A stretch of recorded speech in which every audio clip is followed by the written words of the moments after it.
negative or positive, meaning compliment or criticism. The next one is don't make assumptions. And this is a big one. How many humans will, some girl looks at them in a way and they just make an assumption of like, oh my God, my friend totally just looked at me. And then they start talking about a bunch of drama with their other friend. And then they get this big story going.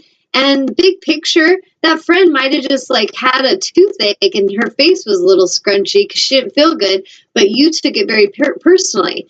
And there's times where we can tell someone's sending an energy to us. That's fine, but still don't make assumptions.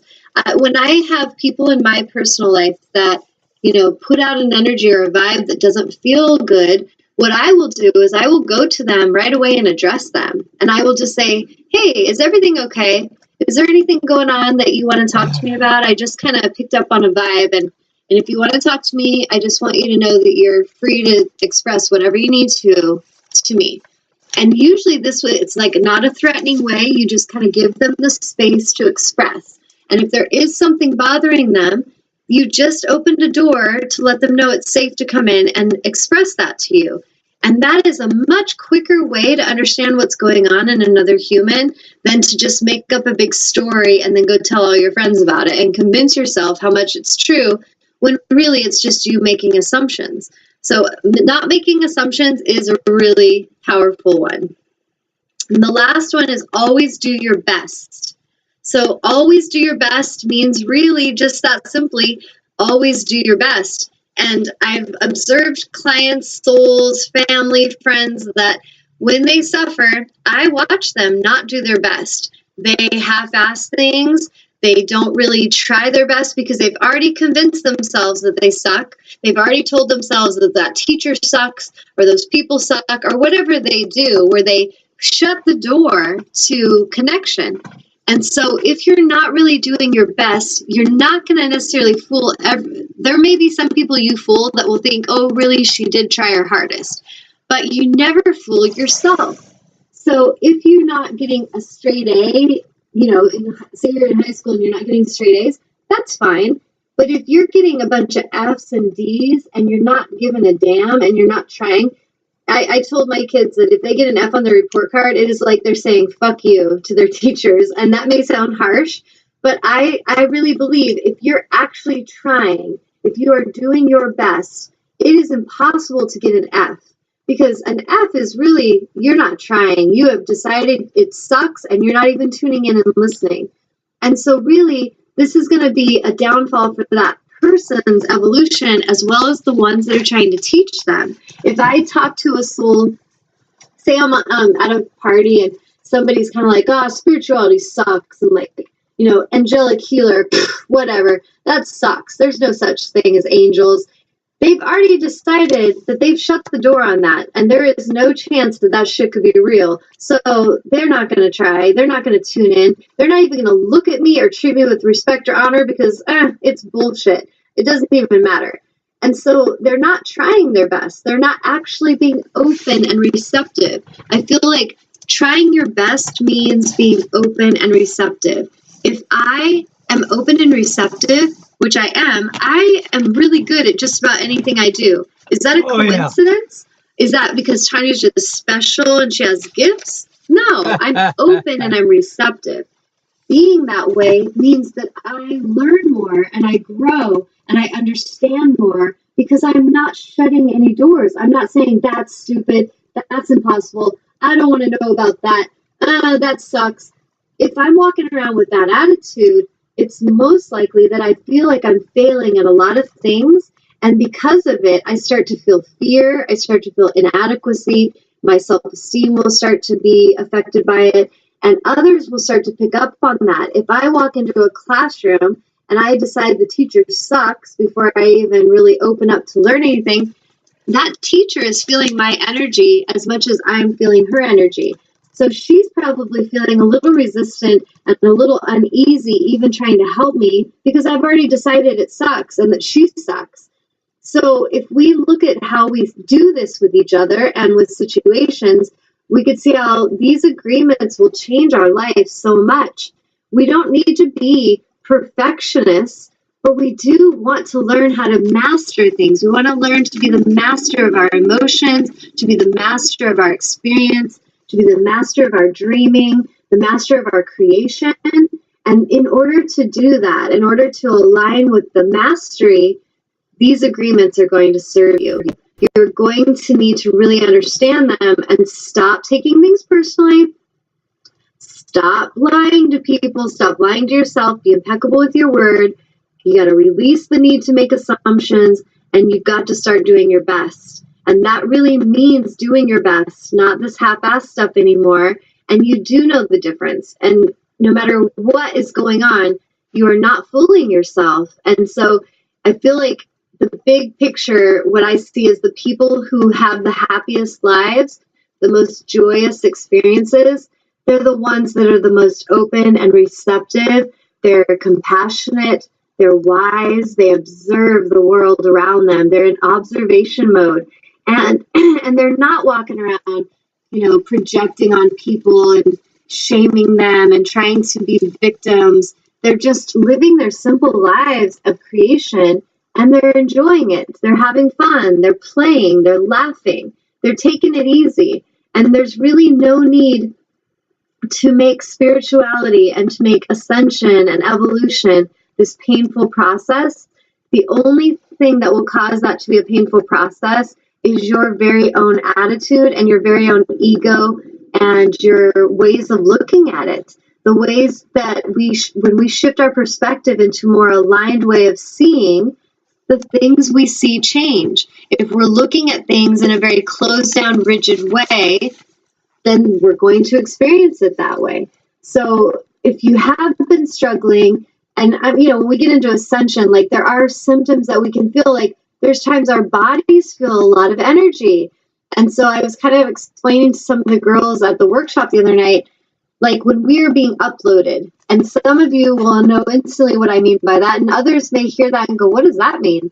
So if you're at nighttime laying in bed and you cannot fall asleep and you just feel very awake, but your body, you're tired, but your mind is so awake and aware, and it's like being uploaded with information. We need to just rest and receive, be open and receptive, rest and receive the energy. And what I do is I thank my angels. I'll kind of laugh at them like, wow, I guess we're being uploaded again. And it's kind of the way I referred to it to a client the other day was like, when you get your cell phone and you're updating the apps on your cell phone, you need to go put your phone down and plug it in and just charge it and let it rest for a little bit, because nothing really works right when it's doing that, because all the energy is going towards uploading the consciousness of that phone. The cell phone, the information, think of it as consciousness. So as that phone is being uploaded and all this new information is coming in and being updated, it's being organized and put where it needs to go, and then it's going to be processing. And in the morning when you get on the phone, you're like, oh, I can use this app and it works even better than before. Suddenly, I've got this new game on my phone. Now I've got this new wisdom that I can tune into and access.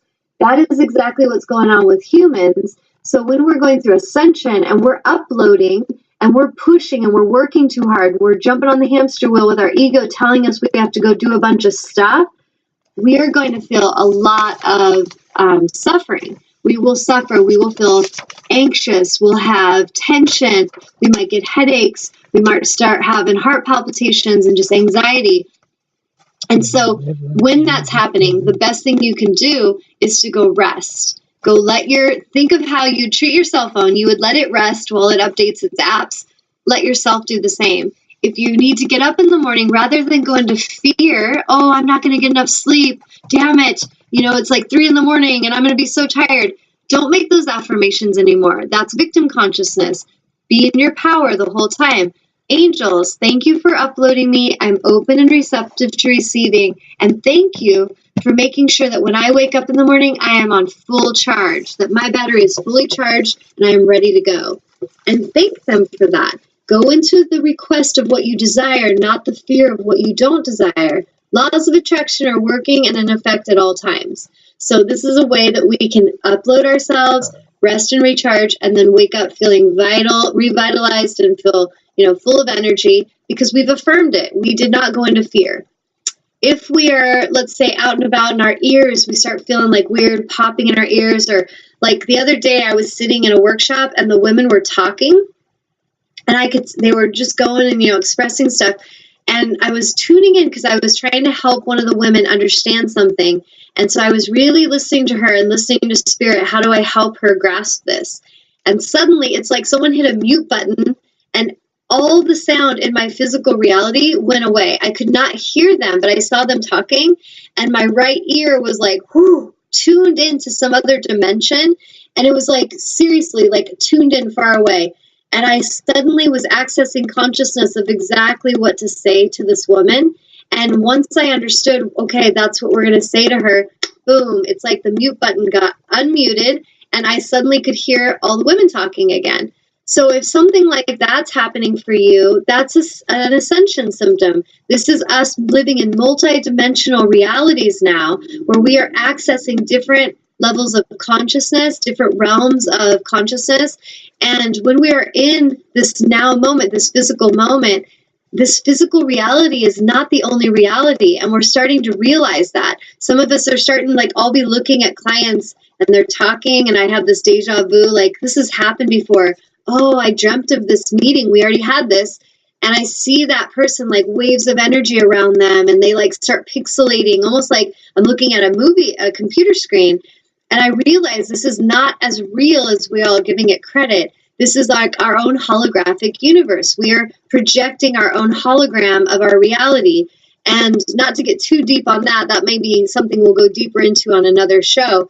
But just to help you understand that at this time of ascension, we as humans are shifting, we are changing. The veils are thinning and being pulled back to where we are accessing different realms of consciousness and information. We are tuning in, we are able to see angels, see spirit guides, see and feel energy a lot stronger and more instantly. Telepathic communication is really amplifying right now. So a lot of times I'll be with people and I'm just reading what they're thinking in their minds, or communicating with animals or babies. They love to talk this way, and it's how we really naturally communicate. So a lot of us are starting to remember that, and we may start having these telepathic moments. So are you crazy? No. Some of you maybe feel like if you're not working with someone and you're not going and working out your spiritual muscles, then you may feel like they're kind of weak and they don't make sense. And that's where you can start to go into fear and you start feeling like something's wrong with you. I encourage you to find a mentor in your area to work with, someone you trust, someone that you feel is of a high vibration, and work with them, connect with them, go and have healing sessions with them, go to workshops that they've set up specifically to help you. A lot of people, what gets me is how many people complain and are suffering, and how many absolutely ignore the availability of assistance that's right in front of them. How many make excuse after excuse not to get the help, not to go and ask for the help. And that's a subject in itself that I've sensed so many healing clients and family members that I see. There's like this fear of asking for help, like they need to know how to do it all on their own. And that's silly. Why do you feel that Spirit even manifested mentors and healers and teachers? It's because they chose to come here to help you. They chose to walk through those experiences just like you did, and to heal them and to transcend them and to come into a place of mastery so that they could assist humanity in shifting those very things.